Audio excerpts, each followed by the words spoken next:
Consejos para cuidar la circulación sanguínea. 1. Alimentación equilibrada. 2. Controlar el nivel de glucosa en sangre. 3. Practicar deporte. 4. Controlar la presión arterial. Y 5. Dejar el tabaco.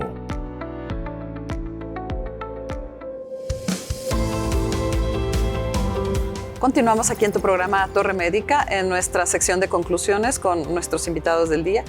Y bueno, a mí me gustaría que, doctor César, nos platicaras un poquito de qué enfermedades se pueden llegar a transmitir en una transfusión sanguínea. Bueno, hay un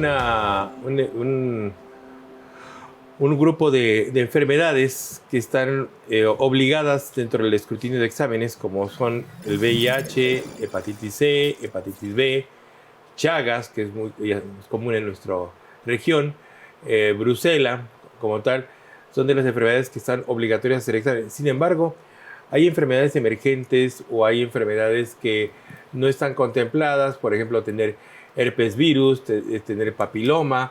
Entonces, todo esto, esas exigencias que no están contempladas dentro del marco de exámenes, se tienen que hacer dentro del interrogatorio del área médica, al hacer la historia clínica, preguntar sobre factores de riesgo, prácticas sexuales, por ejemplo, prácticas también, tenemos Brucela, pero sabemos que el pajarete es muy común en nuestro estado, entonces a veces podemos tener un periodo que no está reciente, y entonces el interrogatorio nos ayuda totalmente a evaluar y descartar. Entonces, dentro de las enfermedades de efecto contagioso, te digo, son esas que están marcadas por la ley, está brucelosis, está, sífilis también estaba, y hay otras enfermedades, como te digo, papiloma, como son herpes virus como tal. Y obviamente pacientes que ahora con la contingencia COVID también o influenza, pues tratamos también de evitar también la situación. Alberto, esta pregunta es importante. La gente la hizo con frecuencia a través de Torre Urbana. Y la pregunta es, ¿cuánto tiempo? La gente no sabía el contexto y la gente se preguntaba que cuánto tiempo duraba una donación sanguínea una vez que sí fuiste candidato y cuánto tiempo lleva el periodo de donación. El periodo de donación, la duración, es una cuestión de nada. Máximo son 12 minutos los que tardamos en el proceso de donación. Una vez que realizamos la punción y que obtenemos el volumen que requerimos, que actualmente son 470 mililitros, nos tardamos un promedio de entre 6 a 8 minutos, pero máximo duramos 10 a 12 minutos con el proceso de donación. Es relativamente muy rápido. Alberto, y yo como mujer, si me encuentro en periodo menstrual o en una etapa de embarazo, ¿puedo ser donadora? Embarazada no se puede. Eso sí es un determinante para negar en ese momento la donación, porque pues genera un riesgo para ti como mujer y sobre todo pues para el producto, para el bebé que está en ese momento.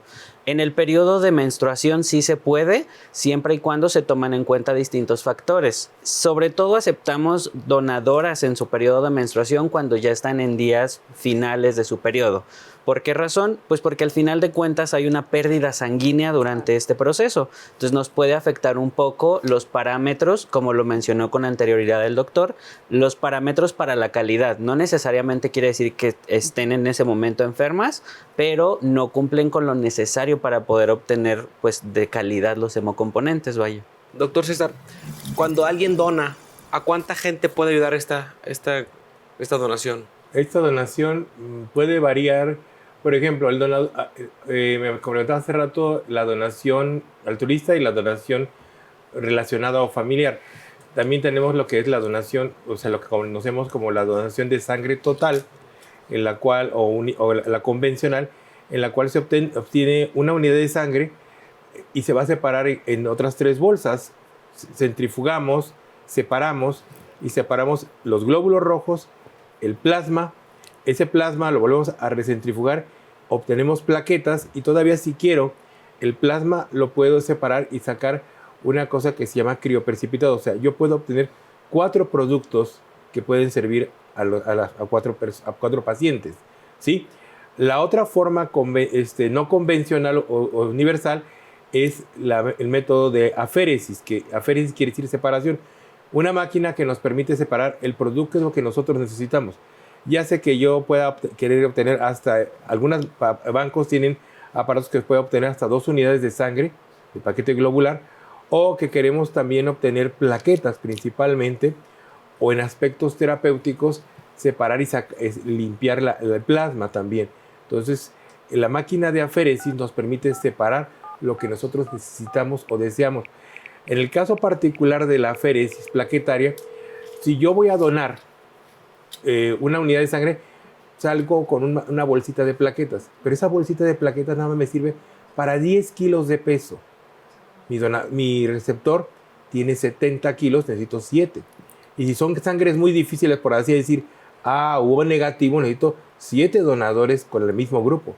La aféresis suple ese problema y entonces, por ejemplo, yo tengo un donador O o A negativo según lo que yo necesite, y de esa aféresis, esa máquina, hay máquinas convencionales que obtienen lo de 10 concentrados plaquetarios y algunas hasta de 15 concentrados dependiendo de la marca y el tipo de técnica que tenga. Y entonces yo obtengo la cantidad necesaria de plaquetas por una parte y puedo disponer de ese donador de aféresis 15 días después, siempre y cuando las condiciones de su vena y la recuperación de sus plaquetas me lo permitan para una nueva donación. Es algo muy electivo, ¿no? Ajá. Al paciente le puede garantizar un beneficio clínico mediático. Y a la familia buscar donadores. Sí, que es un tema de verdad que creo que el 14 de junio, que es un día especial para ustedes en el marco de lo que es la cultura de donación y que forma parte de lo que ustedes han incentivado año con año en esta labor. Lo mencionó en el primer bloque, Alberto, y creo que vale mucho la pena recalcarle a la sociedad que tenemos que entender que la cultura de donar un tejido tan importante, un compuesto como la sangre, que es una transfusión que se convierte en un trasplante, como lo describió el doctor César, puede cambiarle y salvar la vida a un individuo, que obviamente la mejor sangre es aquella que no se utiliza, pero que se tiene que tener disponible en caso de necesitarse, porque puede cambiar una condición. Hemos llegado a tener situaciones en las que se ponen un predicamento al banco de sangre porque tienen que sonar alarmas hacia muchos lados y tocar puertas en otros bancos de sangre por convenios y acuerdos, pero que a veces no llevan a cabo los protocolos que ustedes han sido de manera muy celosos, pero que tienen que garantizar porque la sangre puede cambiar la vida de una persona. ¿Qué se vive este 14 de junio? Este próximo 14 de junio es el Día Mundial, no nacional, mundial del donador altruista. Este día, para todos los bancos de sangre de manera mundial, lo utilizamos para poder incentivar a las personas para que vayan a donar de una manera altruista y poder ayudar a las personas sin la necesidad de ir a donar hacia un paciente. Ir solamente por ese sentimiento de querer ayudar a alguien más. Y ese día la Organización Mundial de la Salud lo decretó en el 2005 como el Día Mundial para poder darles un agradecimiento a todas estas personas. Pues ya escucharon. Es importante que tomemos conciencia, que despertemos esa actitud de donación. Digo, los que hemos tenido la oportunidad de donar, teniendo grupos diferentes, ya lo compartí, que a veces sabemos que somos donadores de sangre de diferentes grupos y a veces escuchamos que hay gente con necesidad y levantamos la mano. Sabemos que como profesionales del área de la salud tenemos un escrutinio un poquito más detallado para poderlo hacer porque a veces en procedimientos tenemos una condición de riesgo por manejar hemoderivados en nuestras manos, pero yo creo que los que sabemos que nuestra sangre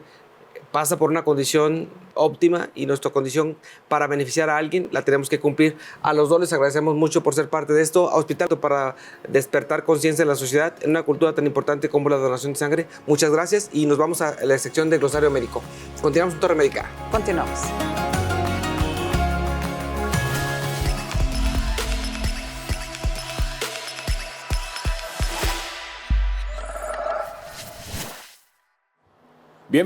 Bienvenidos a esta sección. Es un gusto que siga en sintonía de Torre Médica, su programa de especialidades. En esta sección donde buscamos aclarar algunos de los términos que se estuvieron abordando a lo largo del programa, y quiero dar la bienvenida a esta sección a César Tavares, que ya lo ha visto seguramente en los pasillos del Centro de León, Guadalajara, en algunas cápsulas también a través de redes sociales. César, bienvenido. Muchas gracias, Lalo, y a seguirle con el glosario. Efectivamente, y hoy estamos hablando sobre banco de sangre, y la primera palabra tiene que ver con hemoglobina. ¿Qué es la hemoglobina? Es esa proteína de los glóbulos rojos que permite transportar el oxígeno de los pulmones hacia el resto del cuerpo. La siguiente palabra que vamos a descifrar es hematología, que es la rama de la medicina encargada de estudiar todos los trastornos relacionados con la sangre, desde su método diagnóstico hasta su tratamiento. Y justo el especialista que se encarga de todo esto, el especialista de la sangre y que hace lo que estaba comentando César, es el hematólogo. Las plaquetas, que es el próximo término, son un grupo de células que están diluidas a lo largo de todo el torrente sanguíneo que se encargan principalmente de la cicatrización y coagulación de todas las heridas. Otro de los términos que queremos compartir con ustedes es transfusión y es ese procedimiento durante el cual se administra sangre o componentes de sangre directamente en la vena, en el torrente sanguíneo. El próximo término a descubrir es el de laboratorista. El laboratorista es el encargado de tomar, analizar y reportar todos los análisis que se pidan en un laboratorio. Y hablando de análisis de laboratorio, tenemos el próximo término que es biometría hemática, que es prácticamente la medición fisiológica y bioquímica de todos los componentes celulares que están dentro de la sangre, como células blancas, células rojas y plaquetas. Es la famosísima VH. De repente, si usted va con el doctor Julio o con la doctora Anaí y le ordenan una VH, es justo lo que está comentando César, la biometría hemática. César, muchísimas gracias y bienvenido a esta sección.